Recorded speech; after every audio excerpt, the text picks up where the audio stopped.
What is going on, people? This is the JT Sports Show. On today's episode, we're going to be talking all about the Timberwolves with recurring guest Dane Moore. I've been gone for about a month.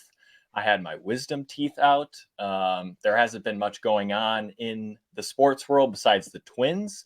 So I decided to take a little break, but now Vikings training camp is starting. The Twins are getting closer to the fall where the playoffs start, if they make it to the playoffs, and then right before you know it, the Wolves will start. So Dane, thank you for coming on. I know a lot has happened since the last time we have talked, so I look forward to talking with you. Yeah, man. Thanks for having me. I'm glad it's not a Twins episode. I would not be able to. I would not be able to help you out on that one at all. Well, the Twins, it's a disaster at this point. They're in first place in their division, and yet they are just a dumpster fire because their pitching is miserable. But I've heard rumors. Yeah, that's for another time. I want to start here. I was thinking about it last night. Where this team would be right now if Alex Rodriguez and Mark Lowry weren't a thing. Sure.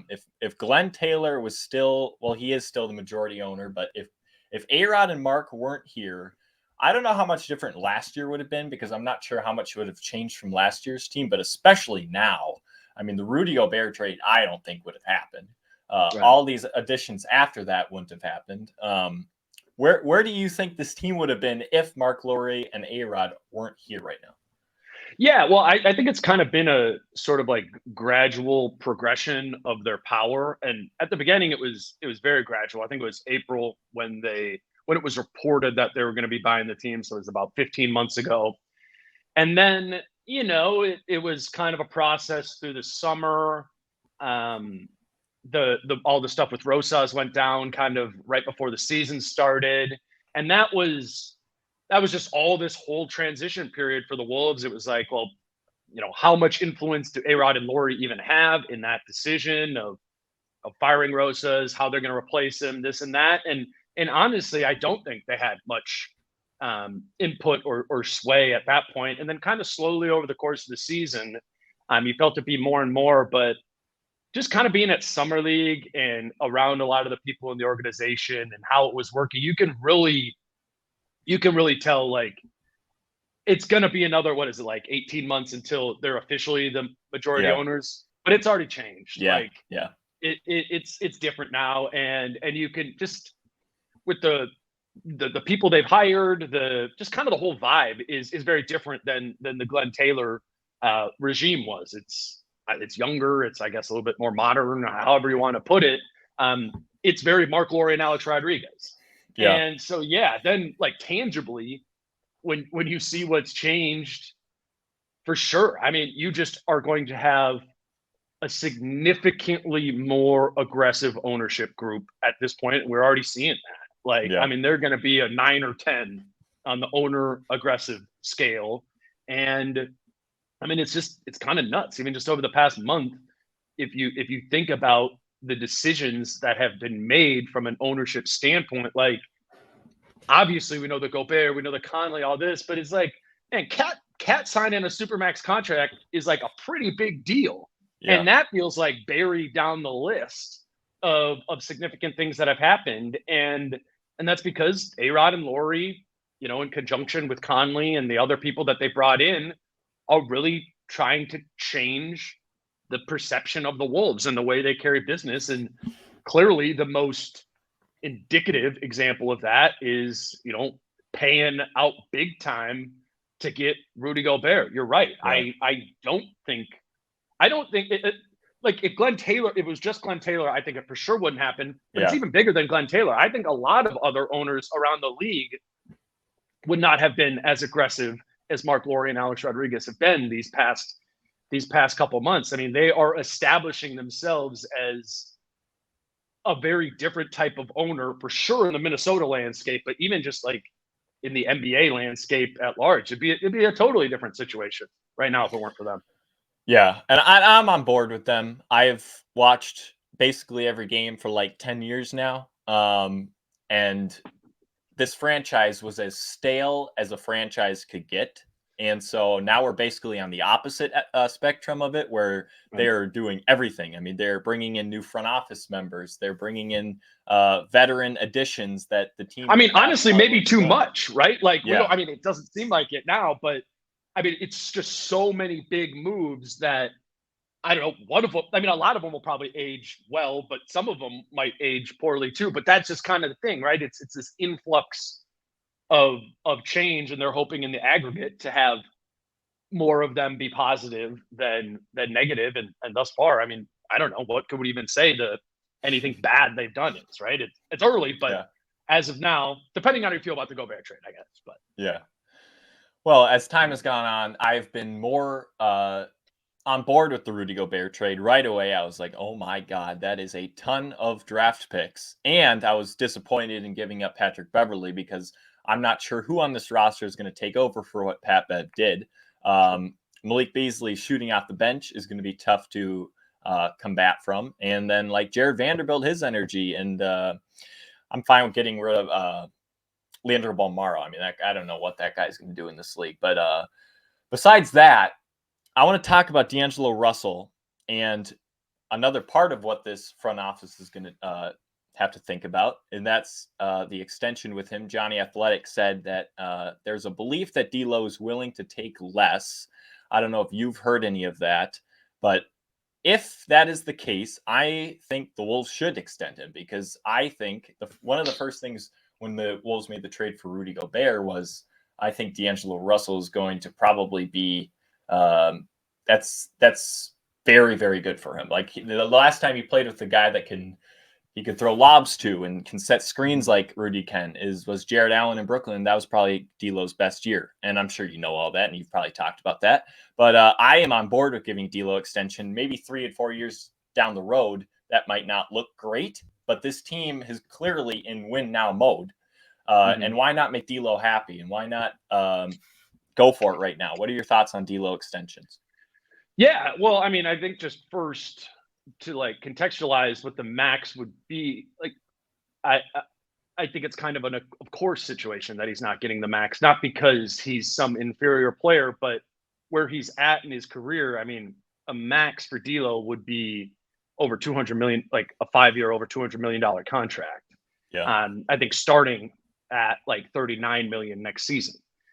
That there's just the reality of the situation is there's only a small handful of players in the league, period, who are worth $40 million a year. So I don't even really go to the max part of it for me. I think it's more a question of like where can those two sides settle on something between 22 and $32 million a year. Something like that. Obviously, D'Lo's going to want the something in the 30s, and the Wolves will probably want something less. That's just business, right? So yes, if a deal gets done, it's got to be for something far less than that. The sense I get is that they're going to kind of just roll into the season with this. You can offer him an extension in the middle of the season like they did with Patrick Beverley last year. So you can kind of just like the theory is right that this is going to be great for D'Lo, Gobert, the Gobert pairing, all those sort of things. You can kind of test the waters on that and be like, oh, 2 months into the season, it is awesome. D'Lo has been great. It's been a good fit. And then you could offer him the contract. I think the risk in that, though, is kind of like the Jalen Brunson situation in Dallas last year, where he starts having a good year. Dallas throws him a contract extension offer in the middle of the season. He goes, no, I'm good. Like, I'll wait till the offseason to see what my other offers are. I think in an ideal situation, D'Lo's playing well. You run that risk a little bit. And so if they do, like, I think you need to factor that in. If they do offer D'Lo a contract extension in the next month before the season, like, the number might pop a little bit. But if you're a believer in the D'Lo and Gobert pairing and how good D'Lo could be in this roster's context, it could actually be a situation that maybe you're locking D'Lo in for a little bit less than he could get than he'll get offered next summer from somebody else. Like we don't know that.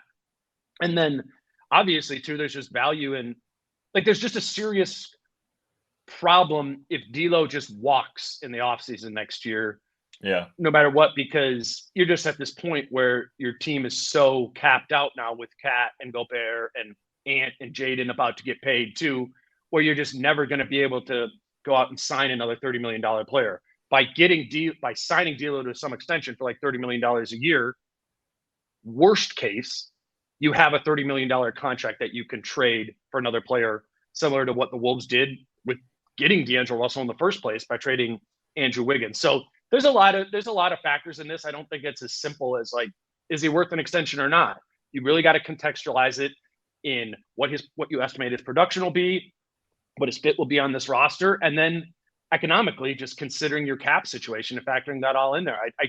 I think you can make arguments for really any path. I don't think there's an obvious solution here. So I'm personally cool with like test the water as the season gets going and see where they're at. Just humor me real quick. If they extended D'Lo and he's making, I don't know, $25-30 million a year, and then Cat's making all the money he is, and Rudy's making all the money he is, and Ant gets an extension at some point, how are they going to pay all these guys? Can you just pay the luxury tax? And that's the only option. That's just how it works. I mean, Golden State's the example, right? Is if you win and you retain your players and you have them locked up for long term with escalating contracts over the course of time, you have no option but to pay the luxury tax if you want to stay competitive. And that's something Golden State is doing, and they won a championship because of that. On the flip side, that's something another contender in the Denver Nuggets, they haven't done yet, right? Yeah. So if the Wolves get to that point where you got all this money locked up, you want to extend your two young 21-year-olds, like that's the price of doing business in the current NBA salary cap environment. If they don't want to pay the luxury tax, then yeah, you're going to have to pick and choose. You're going to have to, that might mean that honestly, like you just have to trade Jaden McDaniels because you can't have your fifth best player be making $25 million. So it's like, if you want to keep everybody and you want to be the winner that you say you do, if you're Mark Lowry and Alex Rodriguez and Tim Connolly and stuff, like pay up. That's just it. There's not a salary cap. There's not anything restricting them outside of just spending their own money. There are no rules against retaining your own players for whatever amount of money you want to have. Wait, so and all the contracts and salary cap stuff has been over a little over my head. So you can literally just spend as much money as you want. It's just the more money you spend, the more the owners are spending. Is that correct? You can retain your own players for any price. You've heard the term bird rights. Okay, yes. That's what bird rights are. It's the right to go over the salary cap to retain your own players. Gotcha. And that really like came in vogue in like roster building with the Lakers back in the like Powell and Kobe time, where they had, they just had this really expensive team and they kept winning, and they, you're like, okay, well, we got to bring Powell back because he's our second best player. We got to pay Kobe again. All those sort of things. And you just looked at the Lakers, this is like 10 years ago, 15 years ago, and you're like, oh my God, they have a way higher salary than everybody else. This isn't fair. No, those are the rules. You can get your salary that high if you're retaining your own players over the course of time. Now, a lot of owners, even the Warriors, like at some point, the luxury tax bill gets so insane that you're like, hey, we can't pay, $400 million in salary this year. That's just ridiculous. We're going to be losing a significant amount of money if we do that. So there is some limit to what you can spend based on what your owner's willingness to spend is, and how rich they are. Steve Ballmer with the Clippers, that's not a problem as much because $50 million to Steve Ballmer is, like $5 million to Joe Lacob or Mark Lowry or whatever it might be. So it is one of those things where the luxury tax is punitive, but if you want to pay it, you can pay it. There's nothing stopping you. Yeah, that's very interesting. Another thing with the Rudy Gobert trade one of the things I was skeptical about was the Anthony Edwards fit. Now, a lot of people probably disagree with this, but I feel like it doesn't benefit him as much as it hurts him, because what they had last year in Vando being in the dunker spot is what people think Rudy Gobert will do this year. Would you agree with that?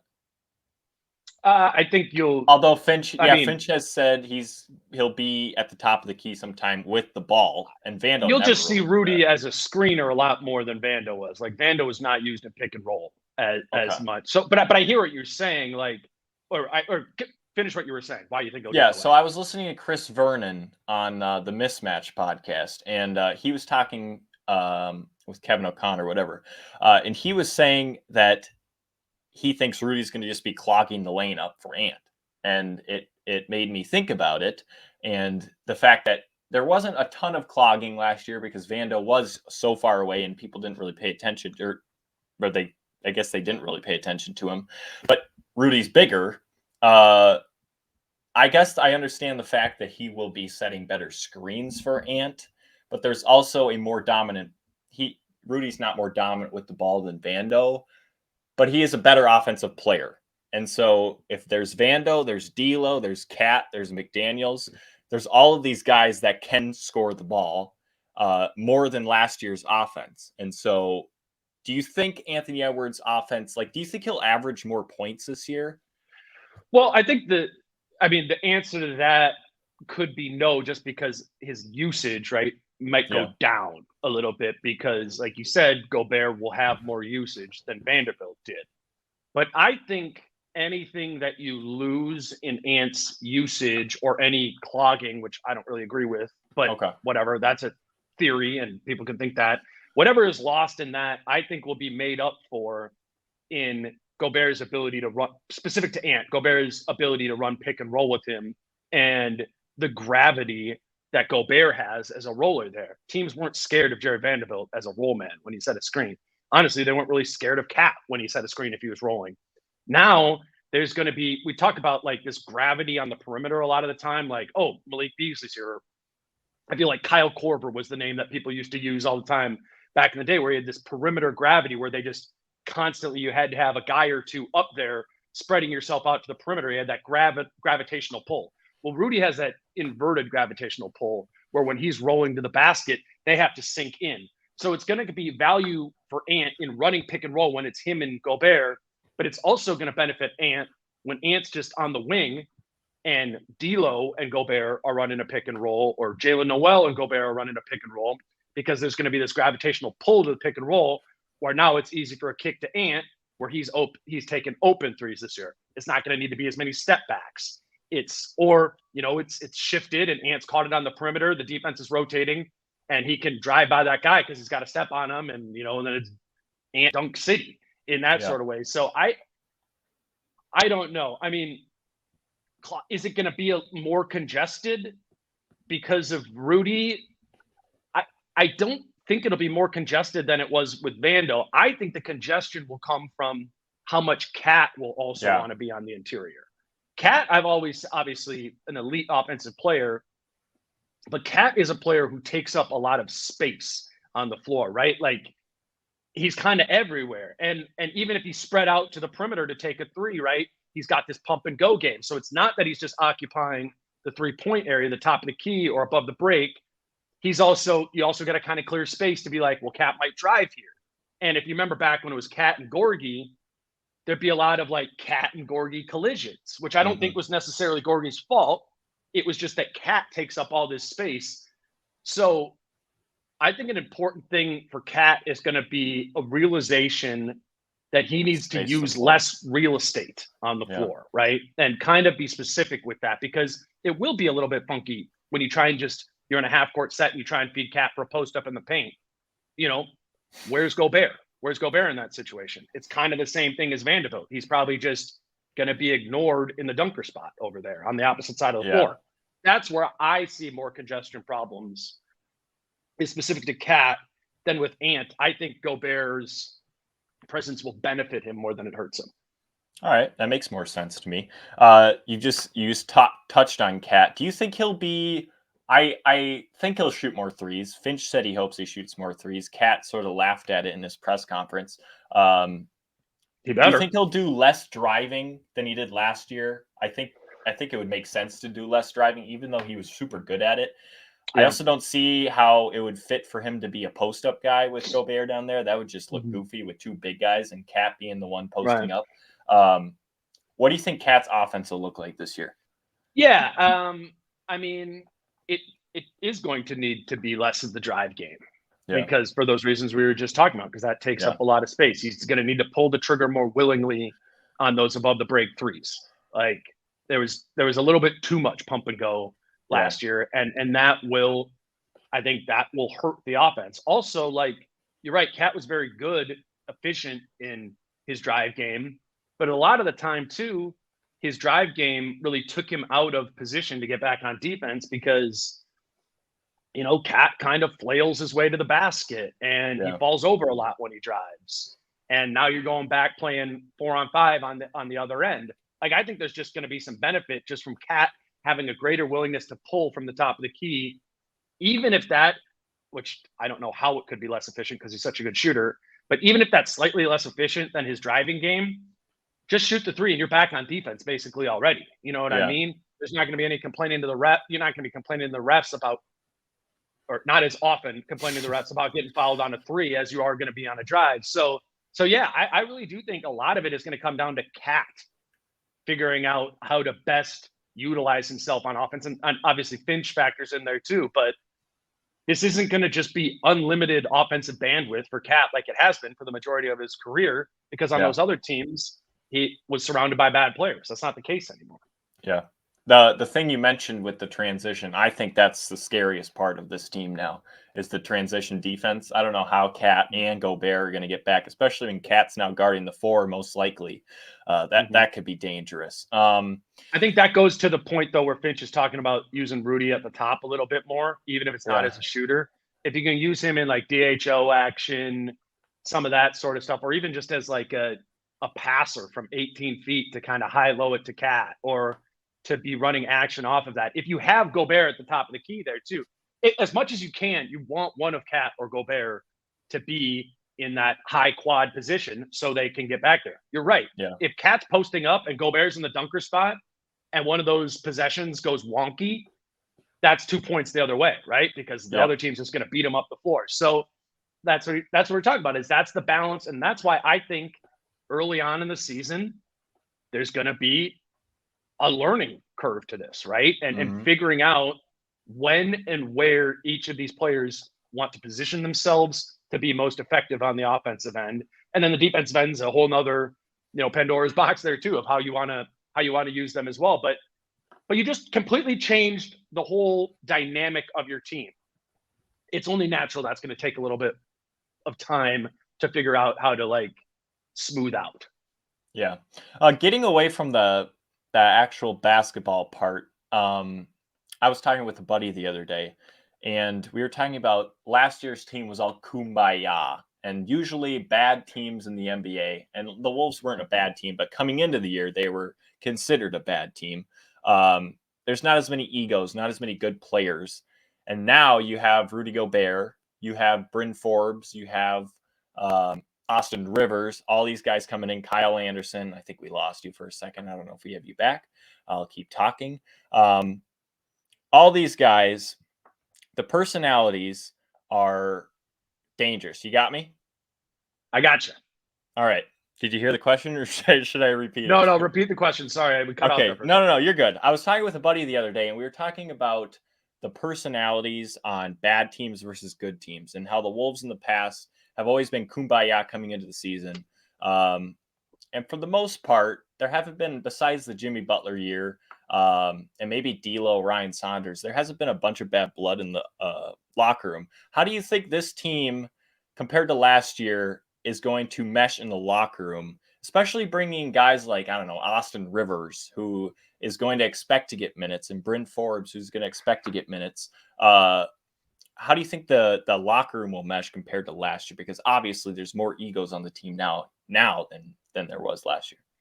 Yeah, see, I care about the egos of the top end players. I mean, at the end of the day, Bryn Forbes and Austin Rivers are guys on minimum contracts. Like, yeah, if they got a problem with how much they're playing, like you could have signed a minimum on any team, right? Go to the Hornets, whatever. Like, so I actually don't foresee that much chemistry issue because, I mean, Cat and Gobert, like to what I know of Gobert at this point, but what I know better is Cat, Ant, and D'Lo. And I really don't think there's a lot of just how their personalities are. I don't think there's a lot of contention, because I think the contention would come from Ant, who's the ascending star, right? Who would, in theory, want more and want to be his team, all that crap. Like, that's just not how Ant is wired, at least at 20 years old.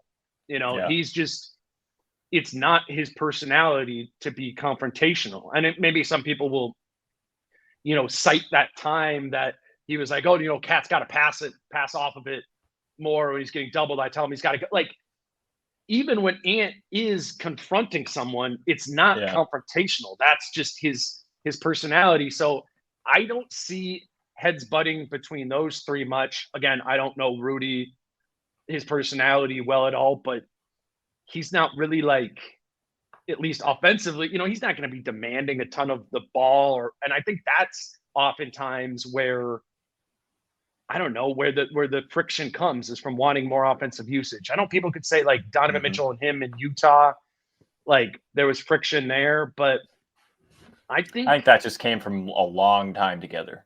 Yeah, and maybe those personalities didn't mesh as well. Like, I don't think you can just assume that if Rudy and Donovan didn't mesh well personality-wise, that will mean that Rudy and Ant don't mesh personality-wise. Ant has a different personality, or Rudy and I mean, maybe I just don't. I don't think it should be an assumption that we're like, chemistry problems coming.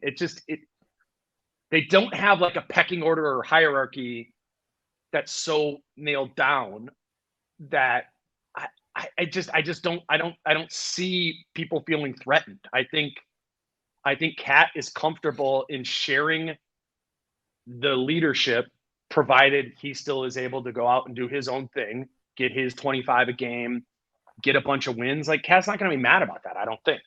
Yeah. I mentioned Austin Rivers. I thought it was a weird addition. Maybe it was good for depth, but immediately I thought, what does this mean for Jalen Noel? Do you think this takes away from Jalen Noel? Like, I think he deserves minutes over Austin Rivers. I know Tim Conley said he's one of the elite defenders in the league. He's also demands the ball a lot I feel like he has a high usage just from watching him. I haven't looked at stats, but whenever he was on the court for the Nuggets, it seemed like he always had the ball. Do you think Jalen Noel's minutes go down from this or stay the same? What are your thoughts? Yeah, I think that's the only real concern I have about Austin Rivers, is he cuts into Jalen Noel's minutes. And I just think, in my opinion, Jalen Noel's a better player than Austin Rivers is at a same or similar position. But in general, I don't know. I've been kind of surprised to hear how, yourself included, like, how down people are on the Austin Rivers signing. I think there's some, like Austin Rivers in our mind, we're more picturing, like, Clippers Austin Rivers, where he was a key part of that team. He was a really high usage guy, maybe took more usage than he deserved on those Clippers teams just because it was so loaded. But I mean, since the Clippers, Austin Rivers has been kind of in the wilderness, like, bouncing around from teams, not even getting full season contracts. Like, I would like to think there's been some sort of humbling there and just understanding, like, be a role player.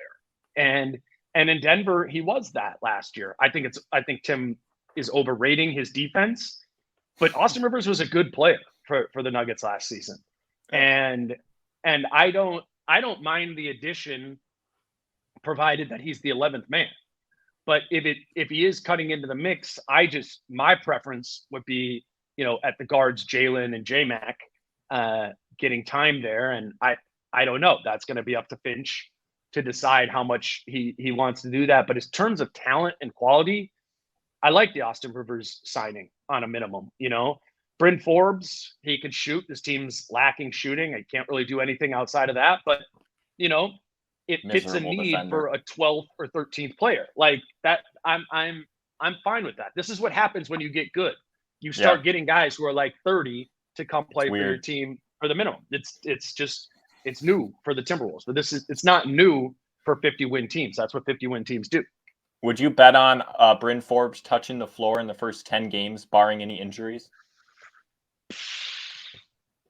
I wouldn't have him in the rotation. I bet you he plays in the first 10 games.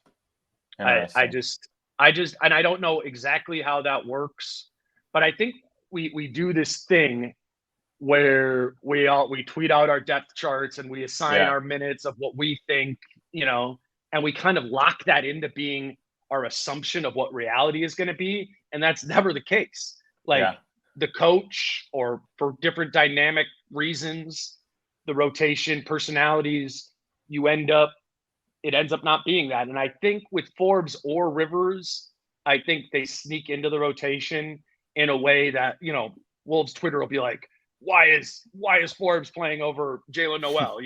I think I do foresee that happening. They're on the fringe of the rotation for me. Guys like Wendell Moore, Josh Minot, I think they are very much on the outside looking in, probably getting more time in the G League. Yeah, I'm just looking at the roster here. You have Naz Reid, Taurean Prince, Kyle Anderson, Forbes, J-Mac, and Noel. Is that the whole bench? Because they're not. Right, last year, did Chris Finch play a 10-man rotation ever? Started at 11. Rotation? Started at 11 and has openly said that was a mistake. I mean, it's just sometimes I think as a coach, you're like, well, I like 11 guys. I think they're all pretty close. But at some point, you kind of do need to pick and choose, and you probably got to get it down to 9. I mean, the 9 I'm thinking, and again, I probably won't be reality because I'm assuming what reality will be. But I think we know the starting 5: D'Lo, Ant, Jaden, Cat, and Gobert, and then behind them, I think you go J-Max, the backup point guard. You have Jalen Noel as another lead guard, 2 guard for you, and then I think Taurean Prince and Kyle Anderson kind of slide between the 3 and 4 there as you stagger Gobert. And I think because you're going to stagger Cat and Gobert, or I assume you're going to stagger Cat and Gobert, I think that probably leaves Naz out of the rotation to start the season. But, I mean, injuries 82-game season, man. It's Naz will play a role on this team. Austin Rivers will play a role on this team. Bryn Forbes will play a role on this team. Even if they're 10, 11, and 12, and that's not in the rotation, they're still at some point going to be in the rotation, I think, impacting this team. So I think those are good fringe rotation players to have on a really good team. So I'm fine with it. You just gotta navigate the personalities, right? Of being like, hey, Naz, you're out of the rotation to start the year. Stay ready. The time's gonna come. Cat's gonna get in foul trouble. Rudy's gonna get in foul trouble, and you're gonna play some. Someone's gonna get hurt. You're gonna play some. Maybe right now I'm envisioning Taurean Prince and Kyle Anderson playing a lot of the 4, but maybe not. Maybe they're more maybe Taurean Prince is just the Jaden McDaniels backup 3, and maybe Kyle Anderson is almost kind of like a backup guard in a way because he kind of ends up leading the offense at times. That would leave room for Naz to play as a third big, and then maybe J-Mac or Jalen Noel get cannibalized a little bit. You just kind of got to figure out those things. I think that's the group. I don't think we know exactly how the minutes are going to be allotted at this point. Yeah, well, it's a good problem to have. And last question, and the most important question. Do you have any sources on who the new play-by-play guy will be besides Charlie Walters saying that Gus Johnson is a possibility? All I've heard on it, honestly, is that they're going big name hunting. I've heard that's like a possibility, kind of like Mark Jones does ESPN, but he also does some Sacramento games. Yeah. Mike Breen does ESPN, but he also does some Knicks games. Yeah. I've heard that's a possibility, but I've also heard they're trying to be intentional about hiring a person of color or a female as well in that role. So Gus Johnson kind of checks all those boxes, right? He's a national presence. He's a person of color. Not all the boxes, not a woman. But I think what I would say to Timberwolves fans is it will be Gus Johnson or somebody with national pedigree like Gus Johnson is a good possibility. Cool. Well, I appreciate you coming on today. I know you do a lot of these things. I saw you were just on with Cooper before this. I'm not on his level yet, but maybe I will be at someday. Enjoy the month of August. The Wolves season will be coming around the bend real quick, and I hope we can talk about it, come back on before the season. For sure, man. Thanks for having me. Anytime. All right, sweet. Thank you.